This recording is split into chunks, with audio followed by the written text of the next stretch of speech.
Y tras esta introducción sobre Corea, tenemos al teléfono ya a Alejandro Cao de Venós. Alejandro, buenas noches, Alejandro. Hola, buenas noches.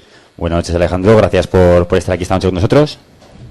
Gracias a vosotros. Y bueno, para empezar, nos gustaría empezar por lo sencillo, que nos explicaras qué es la KFA, que es la organización que tú fundaste y a qué se dedica. La KFA es la Asociación de Amistad con Corea, la asociación más grande de personas de todo el mundo interesadas en desarrollar relaciones con Corea del Norte.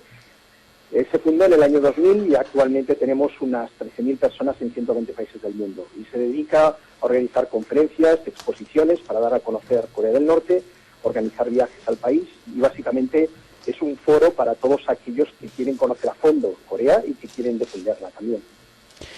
Y bueno, aquí sabemos ya un poco más qué es la KFA. Vamos a entrar un poco más en harina y vamos a empezar vinculando lo que está pasando a día de hoy en los medios, la información que nos llega con Corea del Norte. A día de hoy estamos viendo mucho el aspecto nuclear de Corea. ¿Qué nos esperas aclarar al respecto, Alejandro? Bueno, lo que es claro es que en el caso de Corea del Norte necesitamos ese desarrollo nuclear, que es una disuasión, frente al acoso del imperialismo de los Estados Unidos, que como vemos invade, ocupa otras naciones según le place para explotar los recursos o para control geoestratégico. Tras las experiencias de Irak, de Afganistán o de Libia más recientemente, Corea ha aprendido ya desde hace muchos años que si no tenemos un sistema de disuasión, algo que prevenga una invasión norteamericana, eso acabaría destruyendo al país y matando a sus ciudadanos. Por lo que de poco vale crear una sociedad o levantar una sociedad socialista si no podemos defender las escuelas o los hospitales que se construyan. Así que la base nuclear constituye el pilar de Songun, como lo llamamos, el pilar de defensa frente a las amenazas continuas del imperialismo norteamericano. Y Alejandro, ¿hasta qué punto estaría desarrollado esta energía nuclear? Bueno, está desarrollada no solo la energía nuclear a raíz de plutonio, enriquecimiento de plutonio y uranio, porque el propio país, la propia Corea, tiene estos recursos, sino que también disponemos de los misiles para llevar en un momento a cabo una defensa que pegara directamente sobre bases norteamericanas y sobre territorio norteamericano. Y esto es a lo que tienen miedo los Estados Unidos. Saben que si atacan sobre Corea del Norte no nos limitaríamos únicamente a defender el país, sino que podríamos golpear las principales ciudades norteamericanas. Así que lo más importante es que los científicos norcoreanos han desarrollado la tecnología combinada de misiles y energía nuclear para poder dar una respuesta contundente en caso de ataque. Hablabas del Songun, que es la defensa. He visto que usabas una palabra coreana, así que te voy a preguntar sobre otra palabra coreana para que nos expliques qué es. Lo tengo apuntado aquí, tal y como suena, a lo mejor lo digo mal. ¿Qué es la filosofía o qué es el pensamiento Juche? Bien, la filosofía Juche, pronunciado Juche, es básicamente el socialismo al estilo coreano. El socialismo tiene muchas vertientes y cada país debe desarrollar su propio socialismo según su cultura, su tradición y la decisión de su pueblo. El presidente Kim Il-sung en Corea del Norte decía que el socialismo nunca puede ser exportado, o en este caso importado. Que el socialismo tiene que desarrollarse dependiendo de las características de cada nación. Cada nación debe ser independiente y debe, desde luego, tomando en cuenta otras experiencias, pero debe crear su propia vía socialista. Y en el caso de Juche estaríamos hablando del socialismo al estilo coreano, que tiene bastantes diferencias con la base marxista-leninista o el materialismo dialéctico clásico. Y Alejandro, dinos cuáles son las diferencias más fuertes de la ideología, del pensamiento Juche con el marxismo-leninismo que podemos conocer nosotros. Bueno, una de las diferencias más importantes es la inclusión de los intelectuales dentro del partido. El escudo, la bandera del Partido del Trabajo de Corea, el partido actualmente revolucionario en el poder, no solo contiene la hoz y el martillo, representando, como sabemos, a los luchadores, a los trabajadores, en este caso, y a los campesinos, sino que también incluye a la clase intelectual. Todos los científicos, los estudiantes, los artistas forman parte de esa bandera. En este caso se le da muchísima importancia a la actividad de los intelectuales dentro de la revolución y no existe tampoco una confrontación tan directa como era con otras revoluciones respecto a las filosofías o las creencias existentes espirituales, si dijéramos, o sobrenaturales. De hecho, hace un par de días en Corea del Norte se celebraba el Día de la Luna, en que los ciudadanos por tradición milenaria, salen a rezar a la luna para pedirle buenos deseos para el año. Entonces esto, como veríamos, pues sería considerado una creencia filosófica o espiritual o de algún otro tipo que no entraría dentro de un esquema claramente materialista.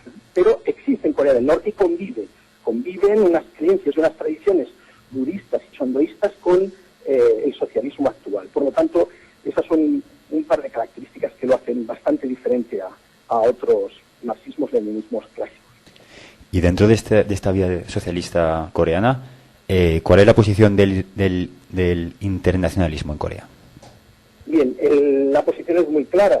Corea ha sido, es y será siempre internacionalista y atiende con brazos abiertos a todas las naciones soberanas que le piden ayuda. De hecho, tenemos a miles de doctores y de ingenieros trabajando en países en vías de desarrollo, incluso países que ya abandonaron el socialismo, como en el caso de Mozambique o Angola, todavía continúan esta ayuda y este apoyo. De hecho, no hace mucho también en las noticias se hablaba del fallecimiento en Nigeria, en el caso de Nigeria, de varios doctores coreanos que estaban ayudando en una ayuda internacional al gobierno nigeriano, en este caso.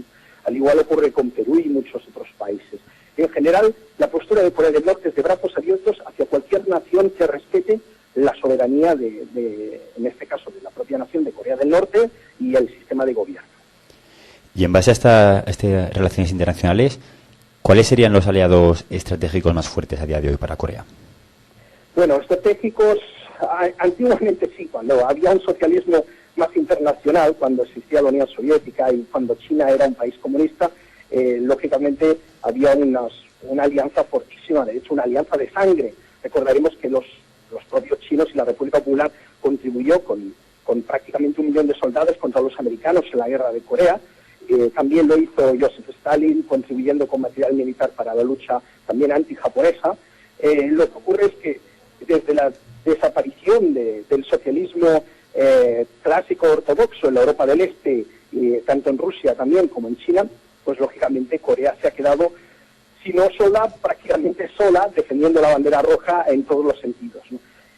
Todavía quedan algunos países, también como en el caso de Cuba, que mantienen un socialismo, su estilo de socialismo, pero lógicamente están muy lejos y no podemos comerciar como quisiéramos ni podemos tener las alianzas que quisiéramos por la distancia.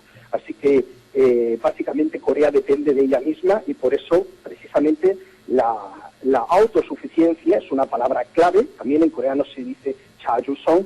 Autosuficiencia es clave para la defensa del socialismo. Y tenemos al lado de Corea, tenemos a China, que parece nos puede dar la impresión de que es el máximo, podría ser el máximo socio comercial.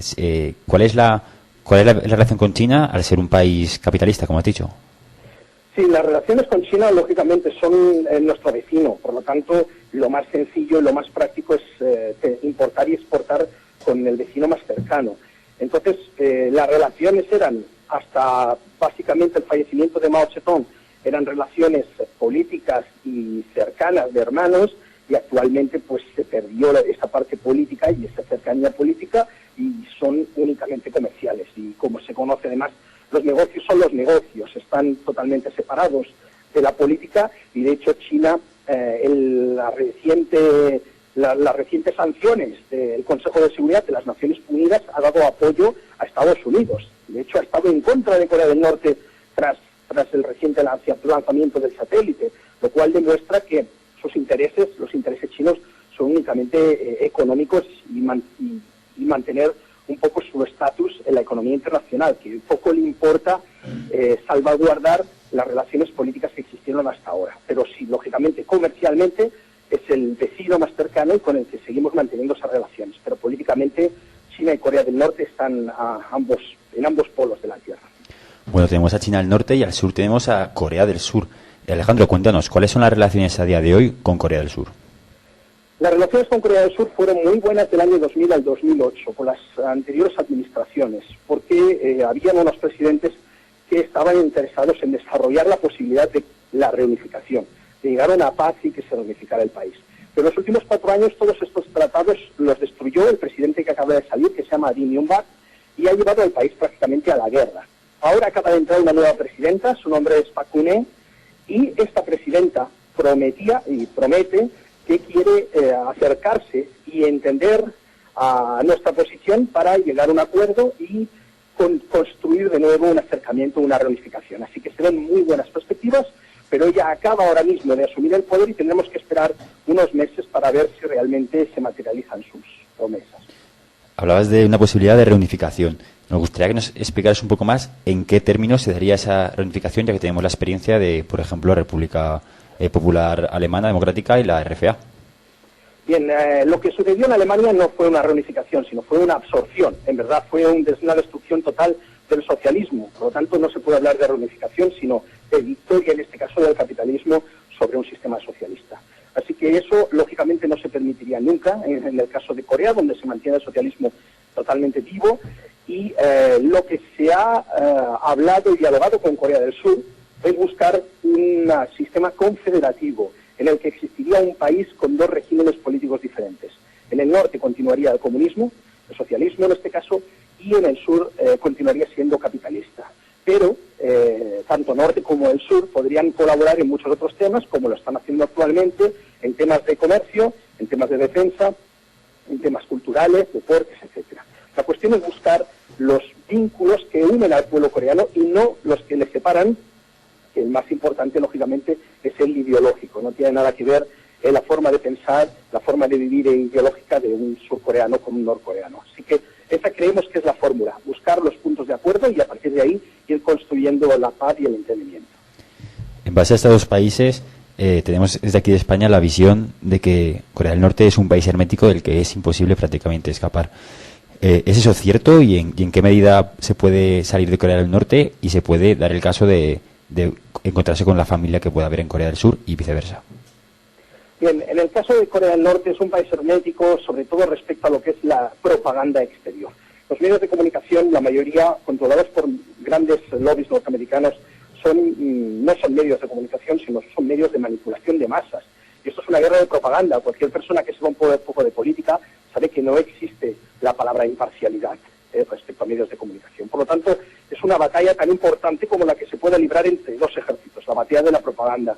Y en esa misma batalla lo que no queremos es que Estados Unidos intente provocar revueltas internas, como lo está haciendo en otros países, en Siria, etcétera, para derrocar al gobierno soberano y quedarse con el control de la zona, ¿no? O entregarlo a determinadas mafias, que es lo que ha hecho también con Libia. Entonces, para evitar este tipo de problemas, de disidencias internas y de propaganda, el país se blinda contra ese tipo de información, ¿no?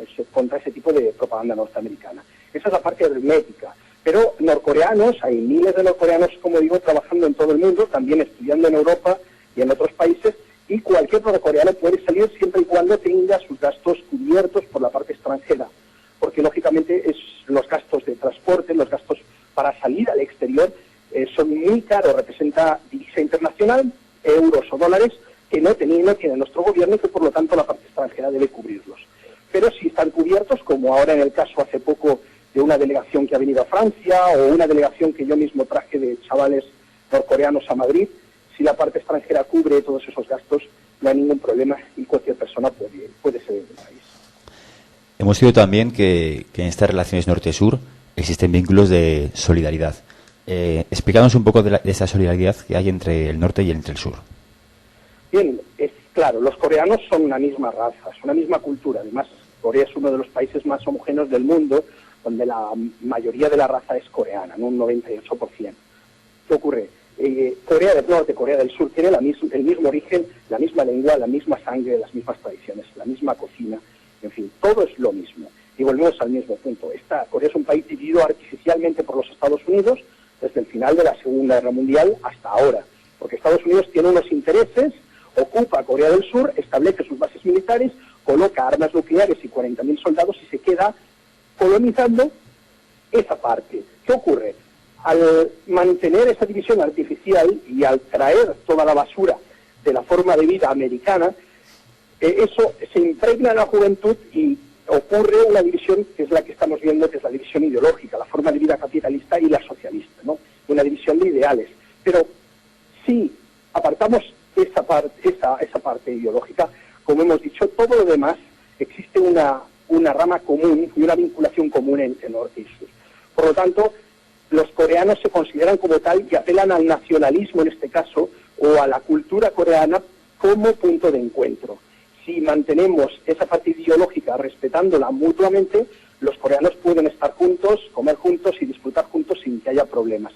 Igualmente, pues en este caso hay grandes movimientos de solidaridad y mucha relación muy fácil desarrollarla por ese mismo motivo.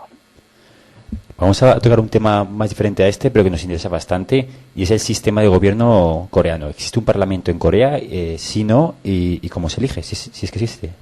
Sí, existe un parlamento en Corea, se llama la Asamblea Popular Suprema, que es elegida normalmente cada 4 años. Puede ser cada 4, cada 5, normalmente cada 4. Actualmente se compone de 687 diputados y tiene, lógicamente, un presidente y un vicepresidente.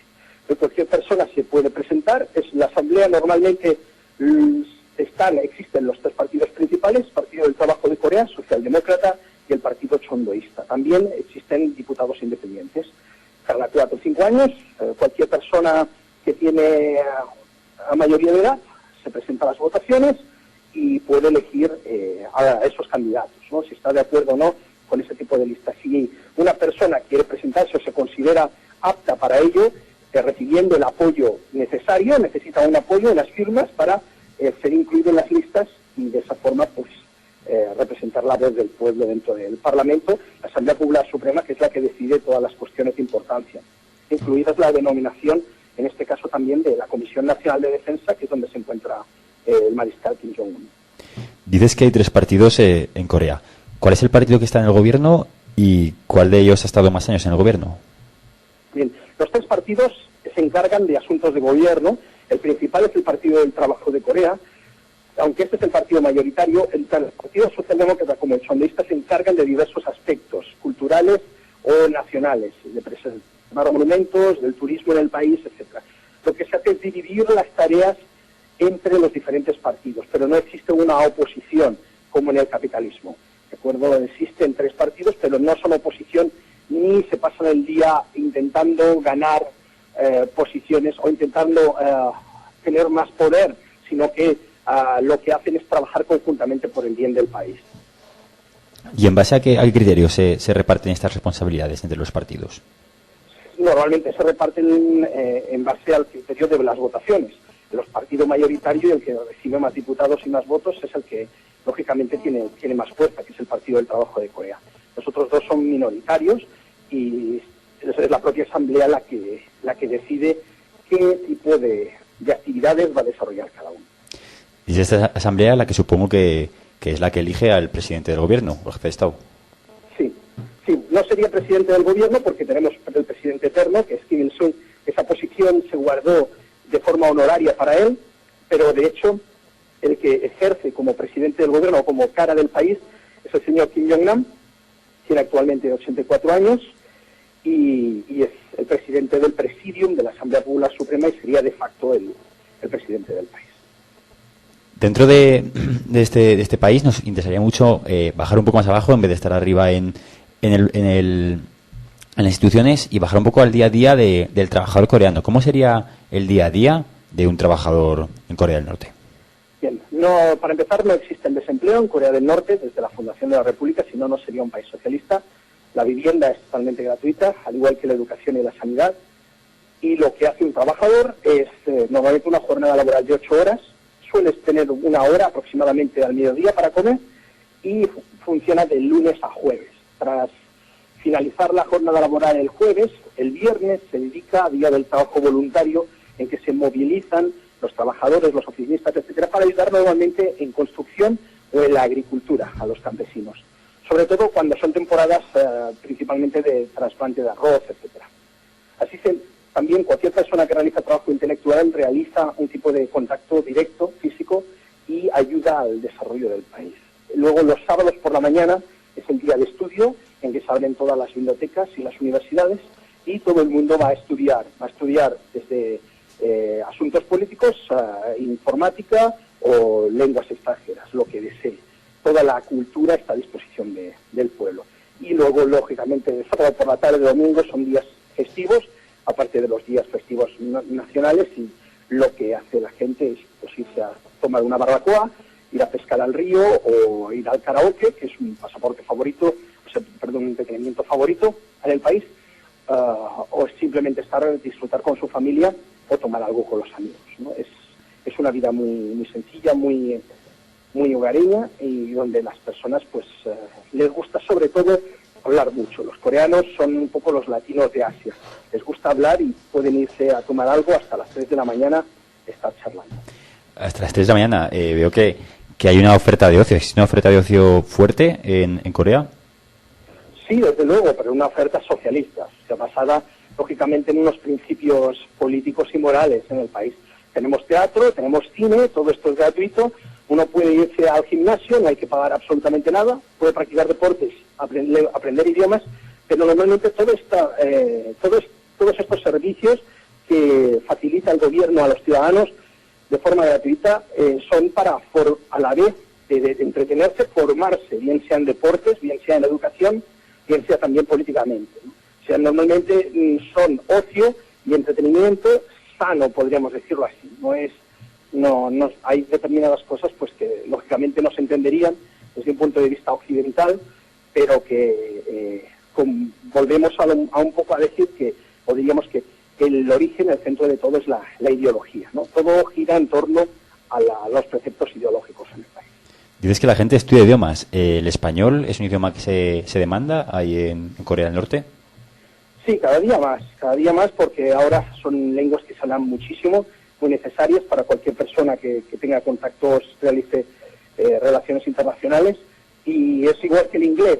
Antiguamente el chino, el ruso y el japonés eran los idiomas más demandados, y ahora el inglés y el castellano también están subiendo con fuerza.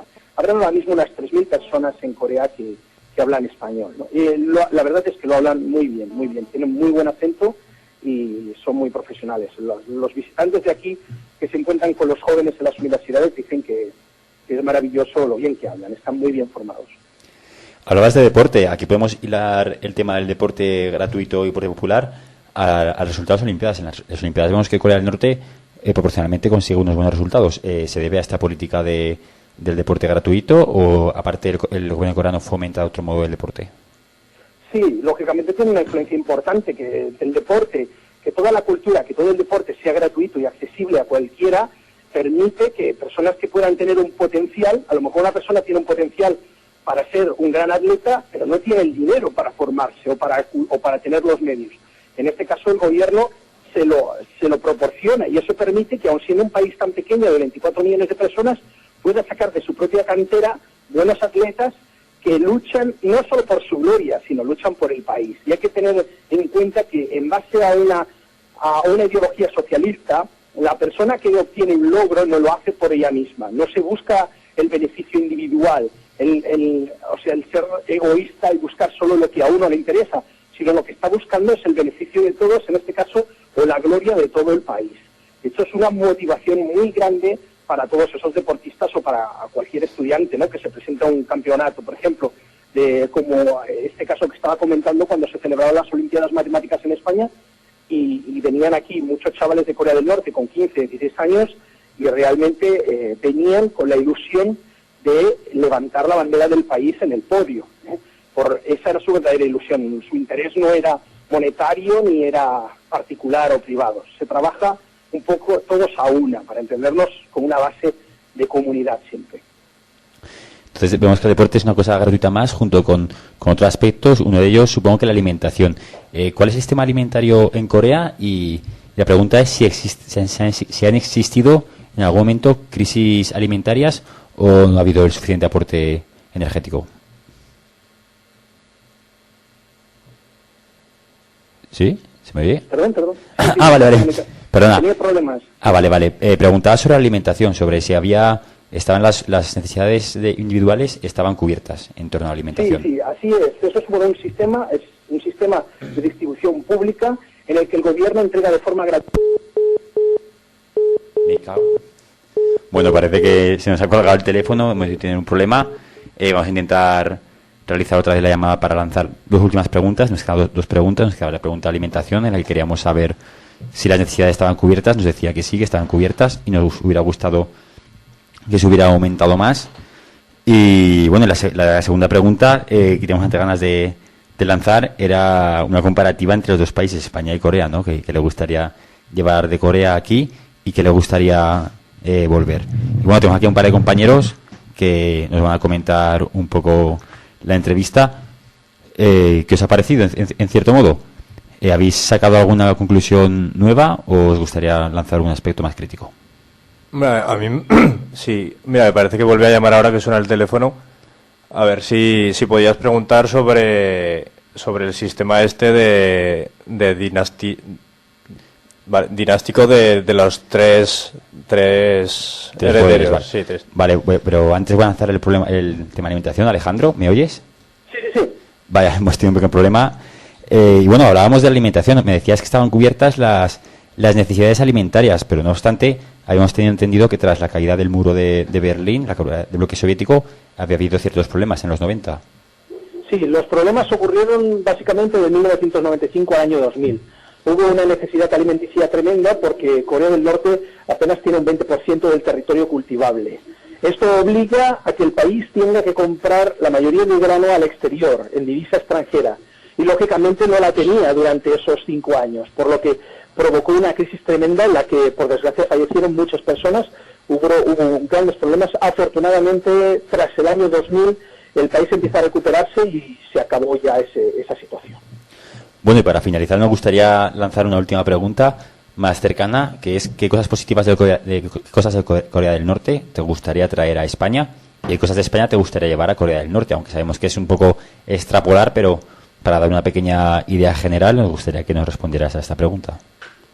Bien, lo que más me gustaría llevar, y que de hecho estoy llevando, es un poco la actitud que tenemos de forma hispana de llevar las cosas adelante, ¿no? De ser un poco impulsivos. A veces eso es necesario para llevar a cabo proyectos. Los coreanos normalmente, por su forma de ser, siempre temen equivocarse, porque el honor es lo más importante en el país. Entonces, si uno comete un error, ese error pues le deshonra y en este caso delante de sus compañeros o delante de la sociedad aparenta ser como que ha fallado, ¿no?